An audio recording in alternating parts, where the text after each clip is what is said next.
শুভ দীপাবলি সবাইকে দীপাবলির অনেক অনেক শুভেচ্ছা।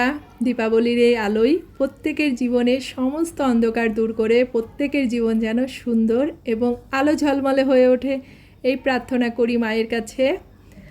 আর আমাদের প্রত্যেকটা হিন্দুদের কাছে এই দীপাবলির সন্ধ্যাটা কিন্তু ভীষণভাবে স্পেশাল।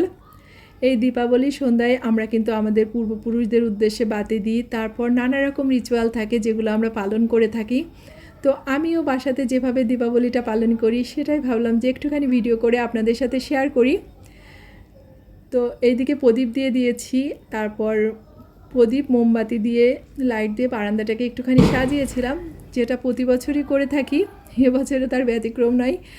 তবে এবারে দীপাবলিটা স্বপ্নিলের জন্য ভীষণভাবে স্পেশাল, কারণ এই প্রথমবার সে তার ঠাম্মির সাথে দীপাবলি পালন করছে। তার ঠাম্মি আছে, দাদা আছে, মামা আছে, তো সে ভীষণ খুশি। আর তারপর আমরা এই যে ছাদে চলে আসছি বাজি ফাটানোর জন্য। আর আজকে যেহেতু অমাবস্যা, মায়ের পূজা, তো আমি পূজার উপাসটা আছি, আমার সাথে কিন্তু স্বপ্নিলও এবার অমাবস্যার উপাসটা করেছে, সে গত বছরও করেছিল। তো এদিকে আমাদের বাসার নিচেই পূজা হচ্ছে, তো এখানে যে স্টেজ করেছে উপর থেকে, তাই একটুখানি আপনাদের সাথে শেয়ার করলাম। আর স্বপ্নিল আর ওর ঠাম্মির বাজি ফাটানো দেখে আমার হচ্ছে ছোটোবেলায় আমাদের গাছির সময় না এভাবে বাজি ঘোরানো হয়, তো সেটার কথা ভীষণভাবে মনে করতেছিল। তো ওরা এই যে ওইদিকে সবাই মিলে তারাবাতি জ্বালিয়েছে আর আমি একটুখানি ভিডিও করতেছিলাম।